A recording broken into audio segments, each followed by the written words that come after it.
Considering this is meant to be an audio podcast first and a YouTube video second, I'm not really going to worry about how bad my backgrounds are as I talk to you guys. This room, my office, is in a constant state of flux.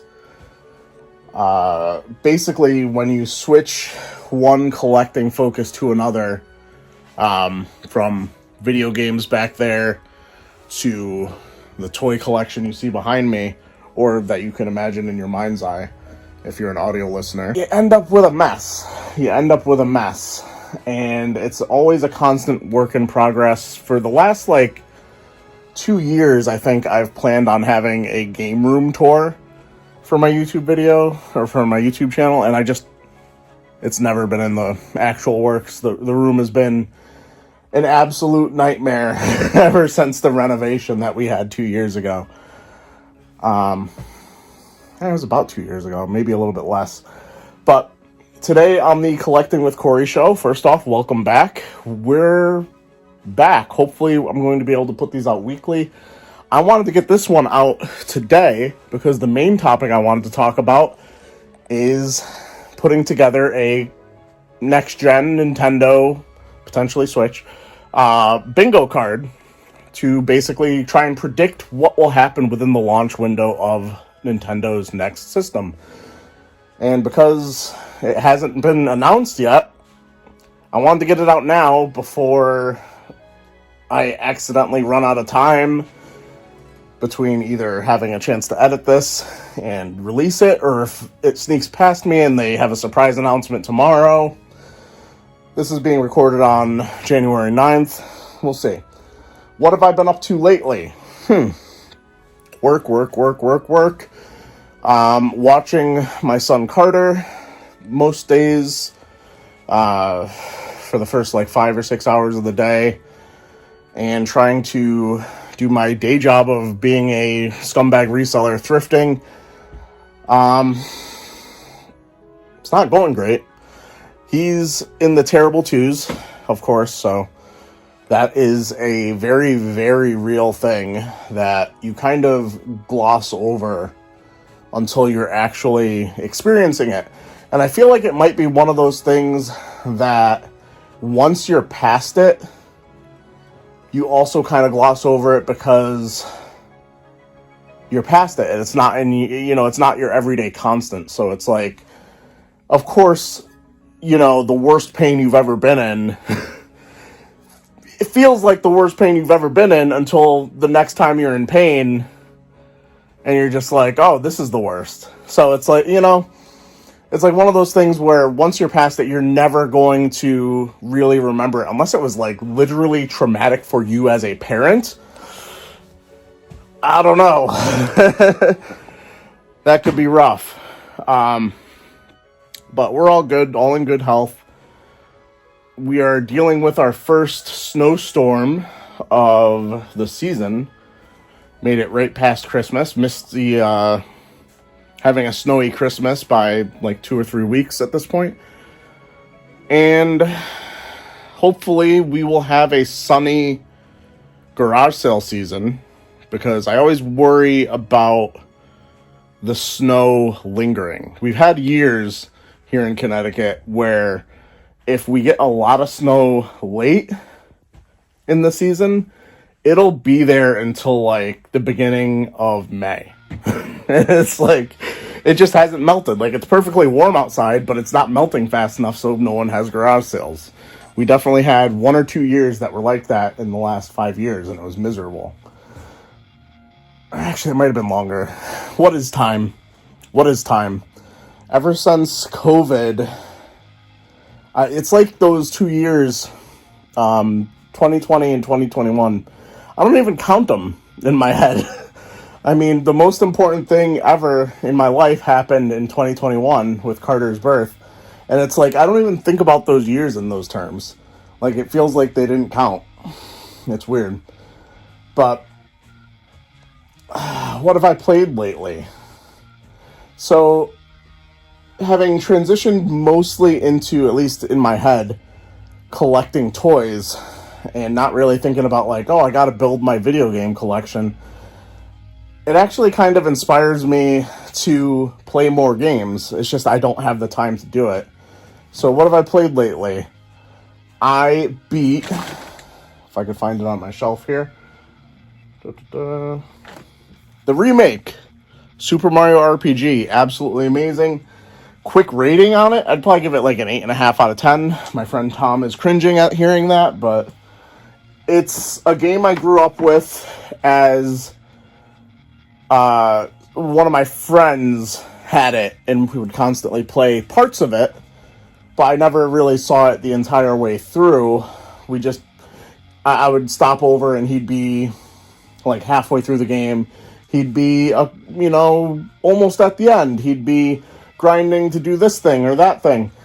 And I loved it in passing, but it's weird playing it on your own. It's not that long of a game. It's like 15 hours. And it's, maybe now that I'm an adult, it's not as, the timing of everything is like so much simpler. But it's a very simple game in that regard. It's very influential, but very, very easy also. I feel like it almost fits into like this area that people always talk about, Final Fantasy Mystic Quest, where it's like a very simple, I don't want to say dumbed down because that sounds negative, but like a very good RPG for beginners, I would say. And especially since you do have your foot in the door of everybody, generally at least, loves Mario. So having Mario as your main character, although it is weird nowadays because he doesn't talk in the game, and he talks like in the movie, he talks in other games he's been in, but back then he didn't really have that much of a voice, so it is kind of a sign of the times. I kind of, what's the word I'm looking for? Sputtered out on playing games soon after finishing Mario RPG. I did revisit Live Alive. I always have to think so hard about how that's pronounced, how people in the world want to pronounce that game. I feel like it should be Live Alive, give each version of that word a little bit of play. And it also sounds like something that would make sense, but it's Live Alive, I guess, so I'll call it that. I have fallen into the trap of caring too much what walkthroughs tell you about a game. So parts of that game, especially when you put the game down for like a year and then pick it back up, it's like almost necessary to pick up a walkthrough to even understand what you're supposed to be doing. I have not made it through all the chapters yet. I'm on the last chapter now. And the walkthrough, because it's the I don't even know what it's called. You're basically a ninja. It sounds like it would be the coolest aspect, but because the walkthrough is like, you should do it one of these two ways. You should either kill everybody, or you should kill no one. It's like, all right, which one gives you the better outcome? And it's the pacifist outcome gets you the best weapon. So I'm just like, all right, let me do that. And I'm like halfway through it, I think. But because of what you need to do is like so specific to not miss stuff, the walkthrough has you like doing all these things that are completely non-intuitive. So it's like you have to basically be reading the walkthrough for every step of the game to do this pacifist run and not screw yourself over and maybe put yourself into a corner where maybe you have to kill someone. I don't know. But it like makes me not want to play it. And it makes me wish that I didn't ever look at the walkthrough, or the game didn't talk about killing everybody or sparing everybody, because I would have just played it like a game. Oh, I'm in a fight? Cool, fight them. Oh, I could avoid this through trickery? Great, that's fine too. But because it's like an all or nothing thing, It's just so frustrating because I'm like halfway through it, and at this point I just want to fight some people, you know? I just want to fight some people and get through it faster so I could finally understand what the second half of the game is. Because the whole premise of Live Alive is you play like 8 different characters that eventually all come together and do something. I don't know what, because I've never made it that far. I've got to finish this last chapter. Talking about it kind of makes me want to just rush through it and say, to hell with the ultimate weapon for this character that I might not end up using to begin with. Oh, man. I will say, parts of that game have been absolutely amazing. Like the robot section puts me in, or I should say, takes me out of my comfort zone, because it kind of is more of a sci-fi thriller like Alien, or maybe 2001: A Space Odyssey, which I've only seen once when I was like very, very young, so it's hard for me to reference that and have that be accurate, but maybe it's like that. I don't know. Where it's just like you're on this spaceship and they like everybody just starts, spoiler alert, dying off until it's like just you, pretty much.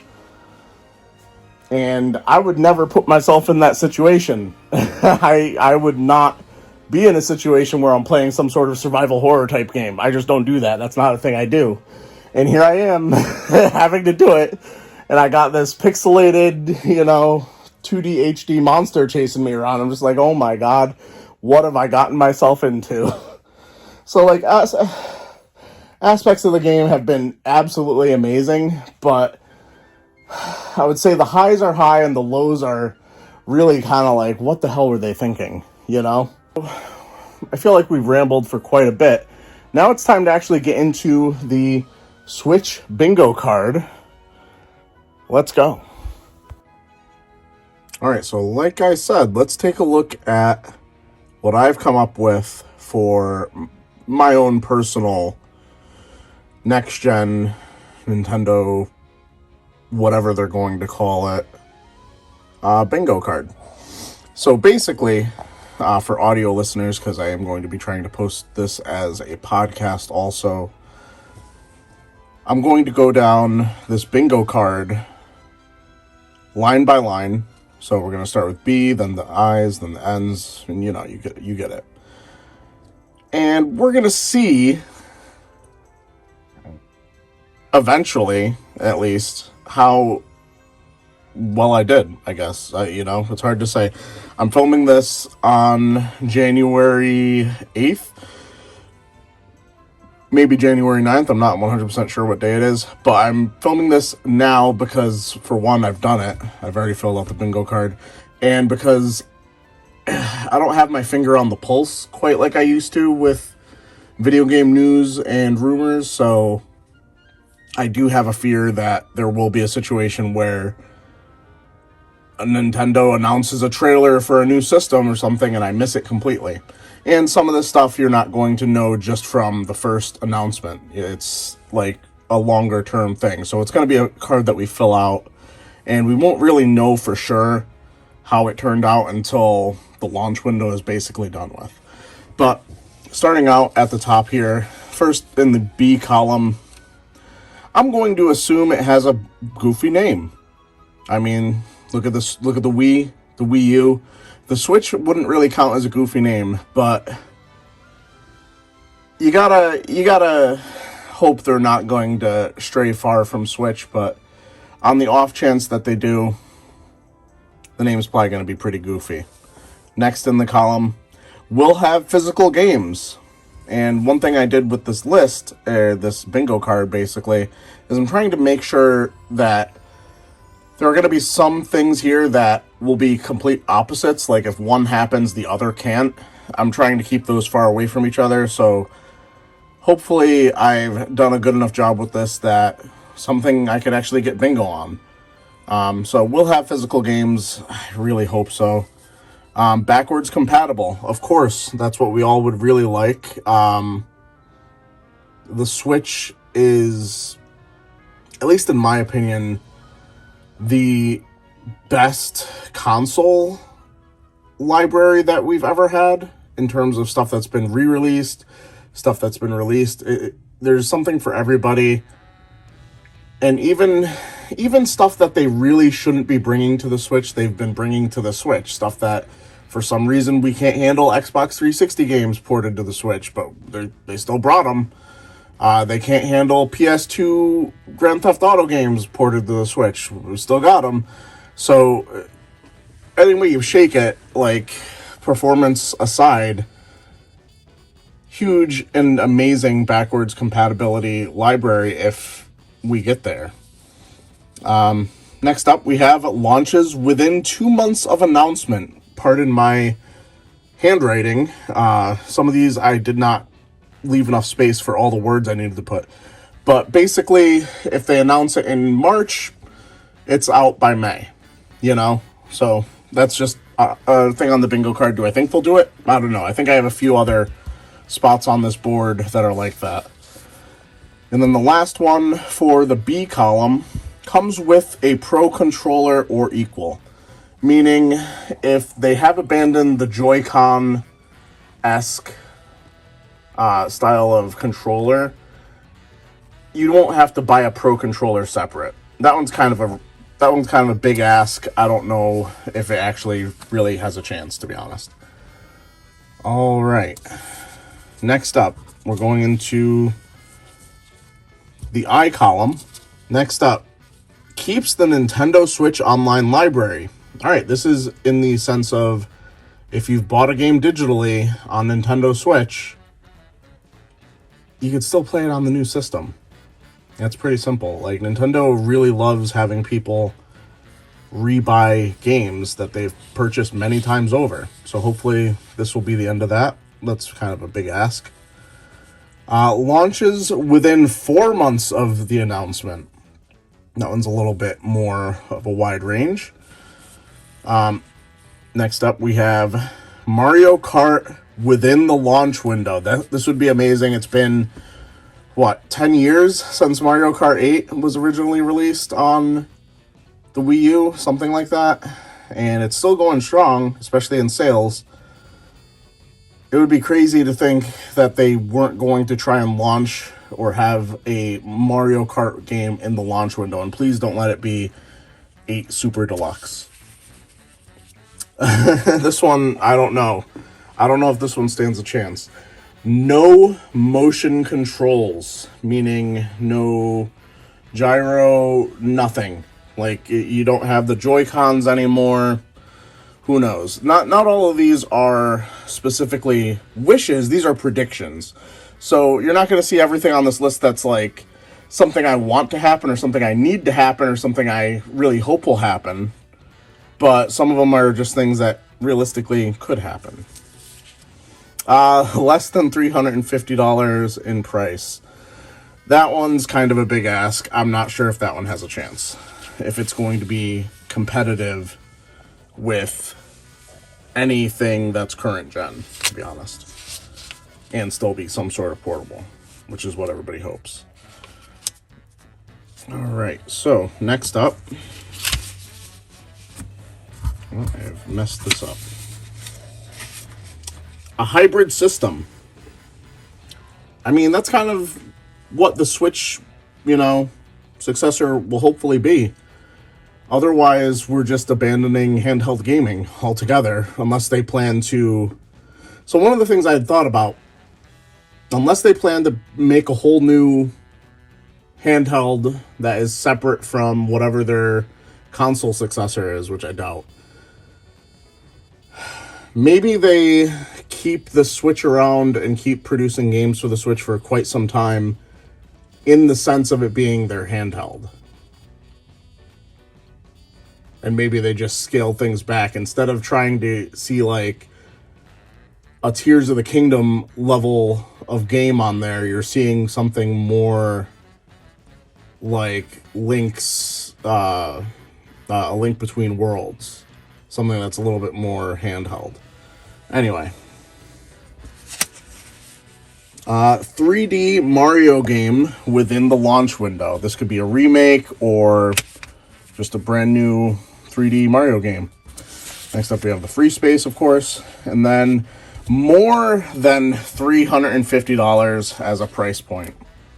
That one I feel like is almost, I could check that off automatically. That's going to be pretty obvious. If we're at 350 for a OLED Switch, I can't imagine that they can beat that price for a new system.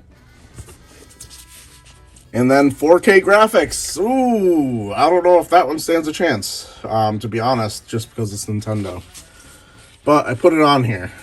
Hopefully, it's going to be a thing. All right, in the G column, more than one SKU at launch, meaning the same thing that they did with the Wii U, where they had the 8GB white model, and then they had the 32GB deluxe.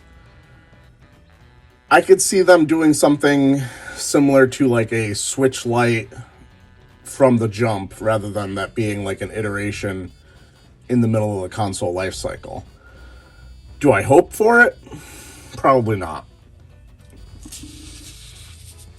This one I really hope isn't a thing. If we get bingo going down G, I feel like this is the line that I just don't want. Not backwards compatible. This would be kind of a heartbreaker for me. And honestly, it would be a reason why I wouldn't really need the new console at launch unless they gave me a specific reason or a game that I needed to buy for it. Launches 6 months, within 6 months of announcement is the next space. And then Zelda remake or remaster. What is this? Within the launch window. Everybody's been talking about Wind Waker, Twilight Princess HD, potentially 4K, being a thing that has just been sitting in a warehouse somewhere waiting for Nintendo to announce it and release it for the Switch. Well, obviously not the 4K part, but theoretically, if this was a 4K console, that would be an amazing thing to sell units. Not exactly for me, because I've never played either of those games, and I'm not like chomping at the bit to try them out, so. The last one in the G column, not hybrid. So basically, it's just a TV console that you could play. So like I said before, the G column, kind of where I stuck all the ones that just kind of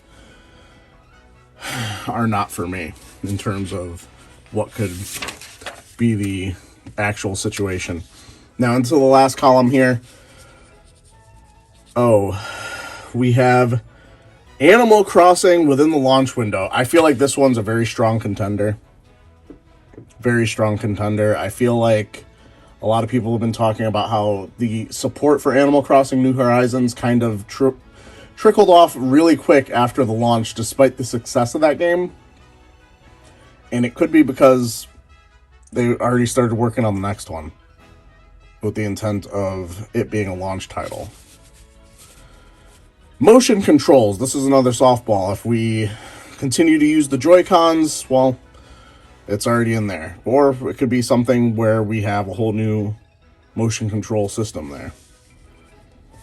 No mention of Metroid Prime 4 within the launch window. This one's kind of going to be hard to place because do I think it'll be in the launch window? No.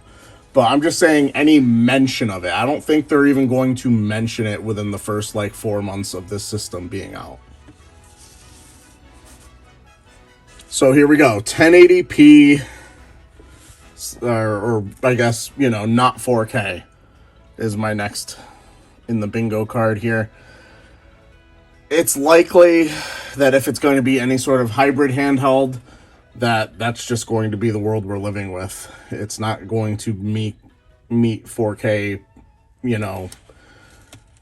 expectations. It's very unlikely. It'd be way too expensive for Nintendo to do that. And the last one, not called the Switch 2 or Super Switch, which are my leading hopes for what they named the console, just for the sense of keeping that Switch name alive. I really think the Nintendo Switch is one of the best Nintendo consoles that they've come out with, and the best console that I've ever owned. So that's going to do it. If you want to see my bingo list and you're an audio listener, I'll probably have this posted up somewhere on my Instagram, Collecting with Cory on Instagram. Like the video. If this is the podcast version, you could share this with your friends. It's the best way to grow a podcast. Hit 5 stars on any of our Apple Podcasts or whatever rating systems you might have. I would really appreciate that. As always, keep it real, Internet.